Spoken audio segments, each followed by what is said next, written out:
Are we going to have to finish already? Okay, go ahead. So introducing new characters, like, for example, Rafe, that comes into this book, did you know when you wrote The Body Finder that you were going to start to introduce characters like that might have a little bit of potential to be kind of a romantic tension between characters eventually?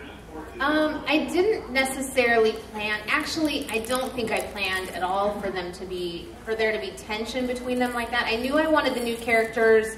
In Desires of the Dead, I introduced new characters, and I wanted those characters to kind of, trying to think how to describe this, to be able to help Violet use her ability in ways that expand on just, I didn't want her to be stuck in this little town in western Washington and Buckley, because how many killers can there be in this little town? Like, seriously, it can't just be the murder capital of Washington State. And so there had to be some way for her to expand on using her ability outside of this little tiny town. And so I introduced new characters in Desires of the Dead, and had intended to, when I was writing The Body Finder, I actually was already kind of formulating how she would expand on that and be able to use her ability, if she was going to use it in a bigger way to be able to, and so I introduced kind of an FBI element where in Desires of the Dead, she's faced with this, I don't want to give away too much. Some of you have read it, probably some of you haven't, but she finds a body on the Seattle waterfront, a little boy's body, and the FBI comes to her and wants her to help them. And she's faced with the decision of, do I want to share? She doesn't want to share what she can do. So do I continue to keep this a secret, or do now I use this ability that I have and go out and help others? And so she's kind of torn with that whole thing. When you bring up Rafe, who is this new character in Desires of the Dead, a boy, originally he had a really kind of almost a tiny little role with almost no tension between them. And as I kept, it almost like, as I was writing him, I kept thinking, I kind of feel like there was a spark missing or something between them, and they should feel more of a connection since they kind of share, not necessarily the same ability, but you know, that they kind of have something special, a connection between them. And so the tension kind of grew out of that, and his character grew.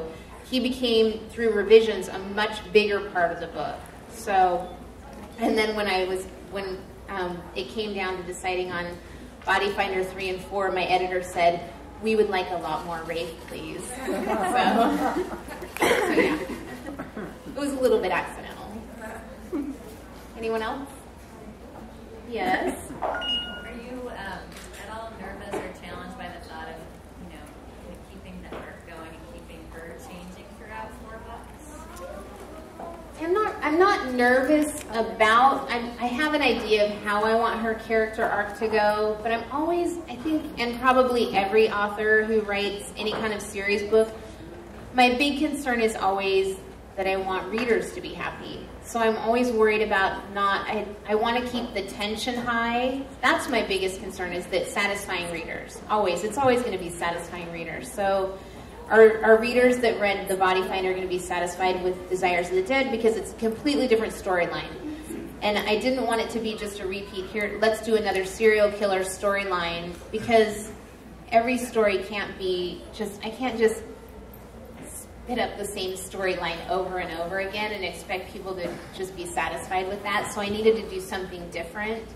And so I think the challenge almost with this is, yes, the character arc, but also coming up with new storylines for her as far as that tension storyline and keeping that high, because I think that's what people kind of expect, is for the creepy element. And I will say, for Body Finder 3, as I've been writing it, it's the first time I've ever written a scene that creeped me out. Like, I wrote a scene where I got done with it and I went, oh my God. Like, ugh, I got the shivers after I wrote it. That's awesome.